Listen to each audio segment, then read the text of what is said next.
Heal the world, make it a better place for you and for me and the entire human race. There are people dying. If you care enough for the living, make a better place for you and for me.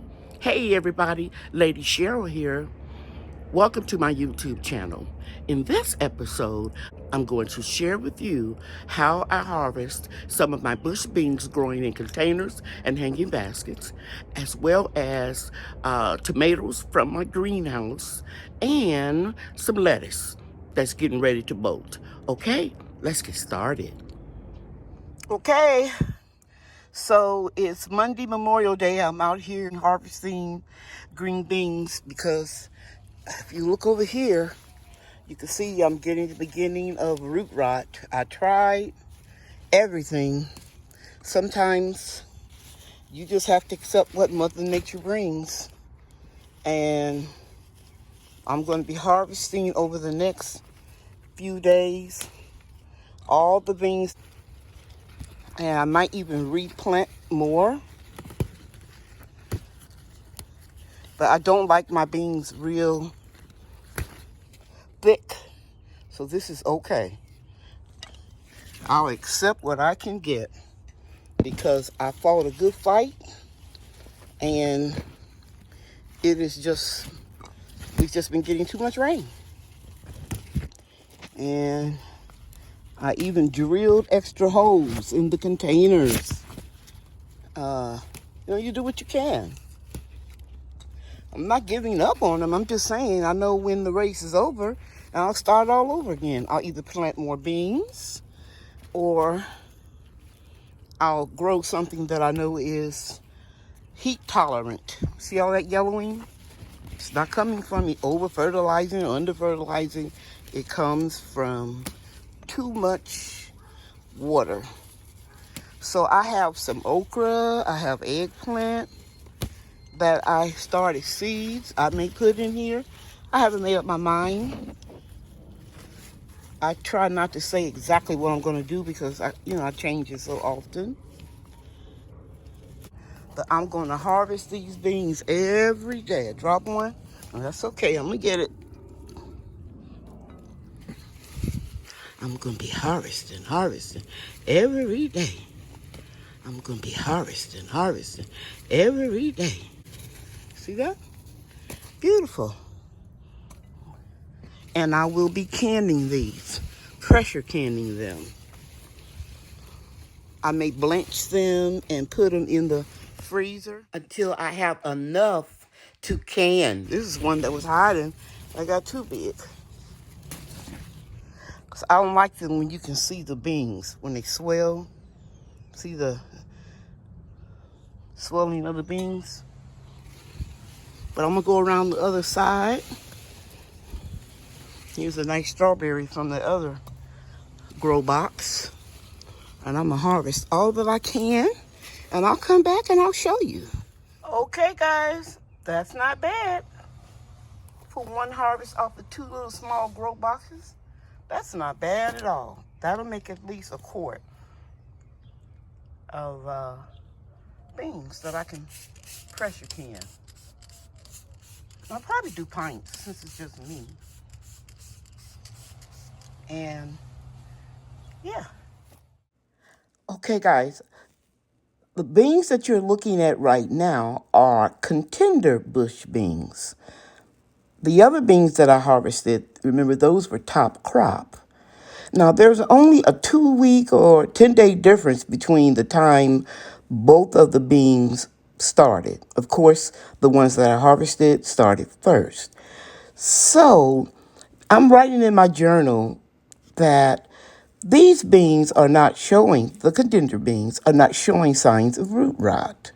It could be the location and the microclimate in the food forest where they're positioned, or it could be that they are not as susceptible to root rot because of too much rain. So next year, I'm going to start them both at the same time. The top crop And the contender beans, I will grow them and start the germination process at the same time. And then I'll rotate, and I'll put the contender beans where the bush beans were and the bush beans where the contender beans are, right in this position. And then I'm going to see what happens, especially if the rain conditions are the same. And usually April, May, June is our rainy season. Then we go into our drought season. So take the time to experiment, and that way you will know what grows best. And the key thing I want to emphasize today in this video, positions in your garden, placement where your grow boxes are or your garden beds also make a difference, because you have many microclimates depending on how many structures like sheds, trees, greenhouses, the patio umbrella. I know it sounds kind of way out there, but I know about what I'm saying because I've been growing in this same spot for 30 years. Okay, you can see it's been raining. We have flash floods. It is Tuesday after the holiday, and I'm looking at the baskets of beans in the greenhouse. Remember, I only put 3 seeds in each basket, and as you can see here, these are ready. And there's one nice good bean over there, and the purple flowers are the top crop, and the contender beans have the yellowish flowers. So let me turn this around and see if we have any beans over here caught up in the tomato plant. Let me see. Get this out. Yeah, pretty top crop, very pretty. Okay, let me go check out the other basket. This basket has 2 top crops, the yellow flower, and then there's a yellow flower. Here, no beans yet. And this one is a top crop. We don't have any beans yet to harvest, but we have some beans on there. So we'll take these 3 and add them to our collection. Okay, so let me step back. This is my ButerCrunch lettuce. When you see it start growing all the way up the stalk and get the leaves getting smaller and smaller, you know it's getting ready to go to seed. You definitely know that it's going to seed when you see this and this and these. Okay? Now the lettuce isn't showing any signs of root rot, okay? And I could let this lettuce grow a little bit longer, but I find when the lettuce start to go to seed, it's bitter. So I don't want to have bitter lettuce, okay? So that's why I'm pulling it now. I'm going to leave these 1, 2, 3, 4, and I'm pulling everything else. And I will wash, come out here and cut this, and wash it real good and put it in my lettuce spinner. And I'll plant something else here. This is taking up valuable real estate. Valuable gardening real estate. But I'm just pulling them up. I'm not letting the dirt try to get on all of it until I'm ready to plant. I'm just pulling it up slightly and laying it to the side. See here? Then I'll come and pick all these leaves and wash them real good outside and then inside. So this is the last harvest of the ButerCrunch lettuce.